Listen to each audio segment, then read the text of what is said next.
Good day, viewers. Welcome to another episode of Crossfire today in Complete Sports Studio. With me on the program today is Kazim Melegbede, to my right. Hello, Baba. And to my left, we have the Amebu Kayode Ogundare. Thank you for having me. On the program today, we'll be going straight into the main course. We will not be delving into the issue of the appetizer or whatever. And that is debating the much awaited game between Man City and Chelsea, which has come and gone. And to refresh your memory, you remember that Chelsea won the game, I think, against all expectation by 1-0. So we'll be debating on the fallout of that game, and we are looking at Mourinho factor as regards that game. Previously, Mourinho has been known as a defensive coach, but in this game, we see another Mourinho, the special one, come into play. So we are looking at Mourinho's factor in the game. And Kayode, do you think Mourinho packed the bus in that game? He didn't do much more different from what I expected. He came with the mindset that he was going to limit the attacking prowess of City, and he got away with it. And what is your take on that, Kazim? I would say against all expectations, Mourinho came out, with an attacking formation. I mean, look at, if you cast your mind back to the game away to Man U at Old Trafford, the game away to Arsenal at the Emirates. I mean, against Man U at Old Trafford, he didn't even line up a single striker. He played the Spanish first 9 in that game. The message was clear. He went to defend. He went for a goalless draw, and he got what he wanted. But against City, that's what most people expected. But no, Mourinho played a very compact and attack-conscious side. And that's what probably caught City off guard. Because they never expected that. Everybody expected the team to sit in front of Chelsea's box. But you find 11 players, or maybe 10 players, in mass attack and mass defense. And that puts City off their stride. Okay, Kayode, what do you think inspired Mourinho's change in tactics against a team that has scored over 100 goals in the Premier League? What do you think brought about Mourinho's change in tactics? With all due respect to what Mourinho has achieved in the game, and especially on the night, I think he came into the game with this cautious mind. Okay. That was why when he wanted to set up his team, he played with a 4-5-1 formation. He had 5 players in the middle. Okay. For me, if you have 4 players in defense and 5 in the middle of the park, that does not especially paint a picture of an attacking formation. Kayode, that is not saying the whole story. That is not saying the whole story. The way you said he had 5 players in the middle. Yes. That is not totally correct. Well, of those 5 players, 3 of them are attack-minded players. They could be 3 of them could even be strikers. No. So on the day, that wasn't. You don't paint a picture of having 5 midfielders or 5 defensive midfielders. Well, of course, let's hear the fact remains that they are midfielders. Their job on the day was first and foremost as a midfielder, direct the flow of play before you attack. But that doesn't mean that you are sitting in front of a defense. Even a defender, when you have the chance to score, you score. You don't say because you are a defender, you are not going to score. That's not the point. You see, when you say 4-5-1, yes, the impression you are creating is that he was defensive. No, because of this 4-5-1, yes, 3 of these 5 midfielders are attack-minded midfielders. It could as well be 4-2-4. But on the day, as you like. On the day, yes, the way he set up his team, yes, and as the game eventually panned out, we saw that he had 5 people in the middle of the park. That nobody is disputing that. Cannot be disputed. Fine, for me, it doesn't paint a picture of a coach who wanted to attack. So what defines the approach of a defensive coach? Yeah, good. If you are playing against a team who if you had set up your team like Pellegrini with a 4-4-2 formation, that shows something that you're playing 2 people in the front of the game. Then you now look at the 2 people who are also playing at the tip of your midfield. That will show you whether you are actually intending to defend or attack as the opportunity arrives. Kayode, let me now explain something to you. As a trained coach, The formation is not really very, very important. It is the way you deploy your players. Okay. And that is my grasp with when you said he played 4-5-1, yes, and that is defensive. Because when you look at his 4-5-1, you had 3 players there who are predominantly attack-minded. That's why I said it could as well be 4-2-4. But now, 4-4-2 that you are giving credit of being an attack-conscious formation, yes, it could as well be a defensive formation. I'll give you an example. If you play 4-4-2, such that your wingers are playing, they are more or less attacking midfielders, yeah, instead of being wingers. That means they're going to be operating from the deep. Yeah. You have 2 deep line midfielders, yeah, who are supposed to be defensive midfielders, and even your so-called wingers now, no more wingers, but they are central midfielders. As the case of Silva. Silva is not a winger, everybody knows, and that's one of the reasons why Pellegrini got it wrong. You played a central midfielder or even an attacking midfielder as a winger. I mean, Silva was not falling back. What do you say with Luis, a defender, also coming to play in the midfield? Is that a bonus to you? Fine. No. You see, the job he was supposed to do was to be a defensive midfielder. So whether you are a defender or a midfielder, if your job is a defensive midfielder, we'll still look at you as part of the defense. Because that is your orientation for that game. That is your base for that game. Which means Mourinho has about 5 defenders. Let's get this thing back on track. Okay. Let's get this thing back on track. Okay. I'm not even looking at the Luis situation in the team. Okay. Because if you had Luis to the team, that means you have 5 defenders. But then, like he said, and I'm going to concede that, it depends on where you are playing. Okay. Not whether you're a defender. On the day, I still insist that he had a 4-5-1 formation.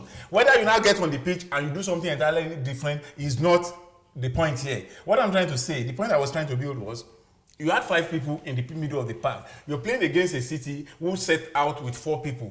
That automatically gives you an advantage. 4 wrong people, even. In my opinion, 4 wrong people. Maybe, but that automatically gives you an advantage, a one-man advantage. Then you now look at the choice of personnel.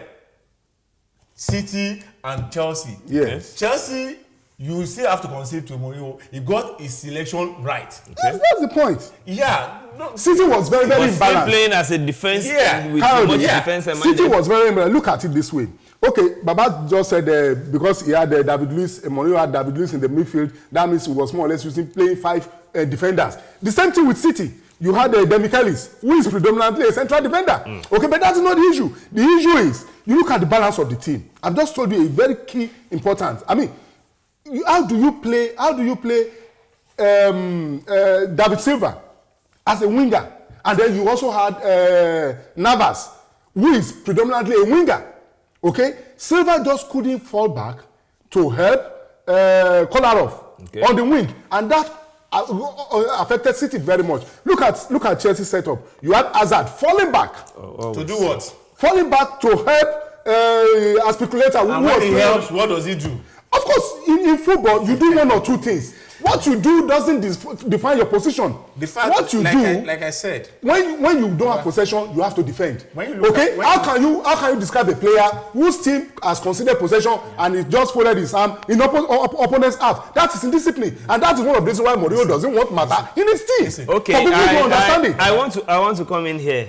What defines a defensive approach to a game? That's the issue. What defensive approach?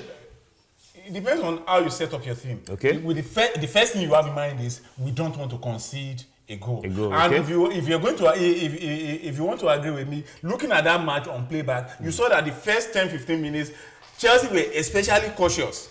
That is not because they were defensive or they had defensive orientation. It happens. The home team is City were playing. It's like this. Because City were playing at home. They were playing at home and they have record. They have scored over 50 goals at home. So you don't go to that team and just open up. That's the point. So you have to start cautiously. Let me say this. When people sit down, look at that match and they see the number of chances Chelsea created and lost, you look at it and you say, this team is especially attacking. Yes. I tell you that it is as a result of the failure of City, and I will tell you why. Don't forget I said they had 5 men in the middle, Chelsea. So that means they had a man extra over City. Okay. And going forward, they encountered a City midfield Chelsea that had Silva not playing up to expectation, like he said, and Navas who had been swept to the side. So that means they had free reign of the middle. In the middle, there was Yaya Toure who was overpowered. Carl, the discussion is, does that make Mourinho's team against City a defensive team Okay.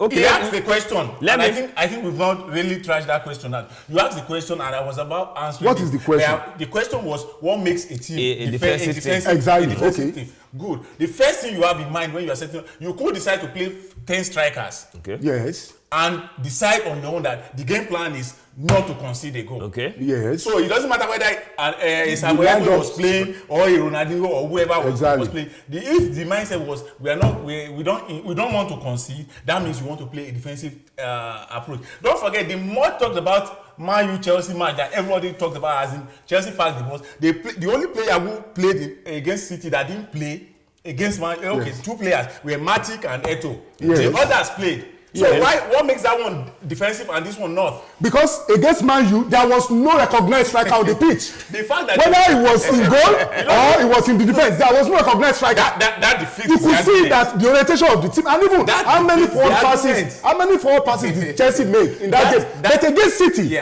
immediately they got their bearing after 10 minutes. You could see this team, they attacked en masse and they defended en masse. You said there was no recognized attacker on the pitch. That defeats, against Man U. Yes, that defeats the argument because it doesn't matter whether you are a recognized striker or not. The moment the question is, where are you instructed to play? No, Kayode, it's not just the starting 11. Looking at Mourinho's bench against United, how many strikers were on the bench? We had two. The question is, Torres and Eto'o were on the bench. How many strikers do they have? How will you put two strikers on the bench and you didn't play anybody in the match? The question is, how many strikers do they have? He was looking for a goalless draw and he got it. Okay. And he showed in the orientation of the players. They were not pumping the attack like they did against City. Against City, they attacked. They attacked because they saw that City practically gave up the fight. Okay, so before that game, I mean, Mourinho was doing a lot of mind game with Pellegrini, yes. who He's refused still doing it. Who refused to respond. And before that game, Chelsea played against West Ham, Right. and Mourinho complained that they played 19th century football. How do you think that statement and had a bearing on how Mourinho chose to select his team against Man City? That statement actually put Mourinho's back to the wall. Okay. Because having said that, he knew whether he did or didn't, he was damned. He had no option than to say he wants to come out and play. Mourinho sold the dummy. You know, Mourinho is a general, a seasoned general, somebody who plans a war. He plans the way to go to a battle and he will win because he preempted Pellegrini. Everybody, I tell you, unless you want to lie, everybody expected Chelsea to pack the bus against City. And with all merit, City have been scoring goals against any team except Bayern. Even against Bayern, they scored at Etihad. And that was the only game they lost. They won the rest and won so easily. Okay, except if you talk of Cardiff and against Liverpool. So against such a team, and with Mourinho's background, Mourinho's inclination to always be cautious, everybody expected them to pack the bus. So the surprise is sprung was not to pack the bus. Well, they didn't go to that game to pack the bus. A variation of packing the bus. Kayode, what do you think Pellegrini did wrong in this session? A lot. He did a whole lot of things wrong. And the first thing he did wrong was in his choice of personnel. Okay. Right. The kind of players he chose for that game. One, then two, the formation he adopted was also totally wrong, given the kind of opposition you had. Considering the choice of player he used, do you think he had the full complement of his squad? He didn't bet. I think it will be improper for us to use non-availability of any player as a reason why City lost. Okay. Even on this program and elsewhere, we've talked about the number and quality of players at their disposal. Okay. So if one player is not available, it doesn't mean you will not use that as an excuse not to have played well. The point is, the players he chose on the day were not up to scratch. Okay. If you are in a Pellegrini's they didn't turn up. And Mourinho came out with the exception of Vincent Kompany. The rest just didn't turn up. They didn't. Okay. The orientation, the formation was wrong. If you are in Pellegrini's shoe and you have the kind of squad you had, how do you think you will have countered Chelsea? The first thing, and I keep saying this, is if you cannot deploy a counter formation that will neutralize the strength of your opposition, then why don't you? The next easiest thing to do is to adopt a similar tactics, then what you do is you neutralize each other out. When you saw I say this with all sense of responsibility, no matter what your formation was before you came onto the pitch, the moment you saw the formation, the setup of the opposition, I mean, we've seen games where even Mourinho changes formation at will, even on the pitch. So what stopped you from deciding, hey, guy, this is where I instructed you to play, but things have changed. You're no longer playing there. This is where you're playing. On the good do you agree with that? You see, not entirely. I think Pellegrini is dogmatic. Okay. And that is one of the reasons why City might not win the league if eventually they don't. They have Pellegrini to blame. Why? Because, I mean, he is known, he's an apostle of 4-4-2. But I ask you, even Barcelona that, you know, sort of dogmatically stick to a particular formation, occasionally they come on stock. Your opponents decide or determines how you approach the game. This is a very big game for crying out loud. You are talking of the best two sides in England playing. It makes it a very, very big derby. So you're not going to play 4-4-2 for crying out loud. You have to first of all make sure that you strengthen your defense from behind. You have to be solid all through. Okay, I think it was too ambitious to play two strikers against Chelsea. If you are chasing the game at some point, second half, I can understand. But you have to start first. It's the common sense. Is the most important, or the first rule of coaching is don't concede. Do everything you can not to concede. Then you can now foray forward. So 4-4-2 was wrong from the word go. It was a dead formation. It was not going to help. Then the personnel. We had a Negredo that was not fit. We had a Zeko that was inconsistent. We had a David Silva that was never a winger and will never fall back. That takes 3 out of the team. Then we had a Nastasic playing his first game and a big game at that. That's -4. Then you had the Demichelis, who is known to be a very good center half. Even at an advanced age, you now moved him to the out of the midfield. That's -5.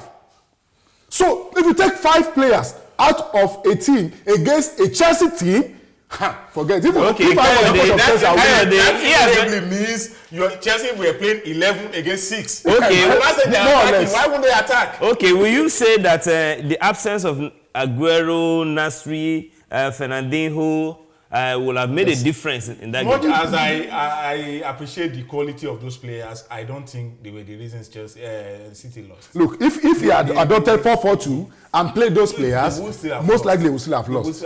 Because like how they said, I mean, in the midfield, Chelsea had more men.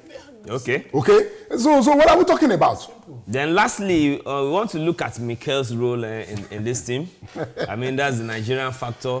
And do you think Mikel still has a place in the Chelsea team? I think if Mikel will be honest with himself, the handwriting is very, very boldly written on the wall. Do you agree with that? There is a saying in Yoruba land that says, tí onílé bá ti ń fi àparí iṣu wọn yàn, òwélé tó lọ ni. That is, if your host is already cooking the head of the yam for you, which is the hardest part for you as meal, is invariably telling you, I'm tired of seeing your face, you have to leave. Okay. So we have a Mikel who is a renowned defensive midfielder, in quotes now, sitting on the bench where a central defender, David Luiz, plays in his role. It's simple. It tells you that you are not good enough, or you have been deemed surplus to requirement. I saw him, he was so beaming with smiles, and over 90 minutes in the injury time when he was asked for. Less than injury time, he was beaming with, and I started asking myself, what's funny? Do you think, Kayode, do you think Matic has edged Mikel out of the team? On the basis of that performance alone, there's no way back into the team for Mikel. Okay. In addition, Matic was man of the match. Okay. So over 26 players played, Matic was the best. So on the basis of that performance, there's no way back for Mikel. I think that's a subject for another discussion on this program. That's all we can take on the program today. And don't forget to subscribe and post your comments, which we will be looking forward to get. Thank you, and until another time, it is me, Sulaiman Alao, on Crossfire.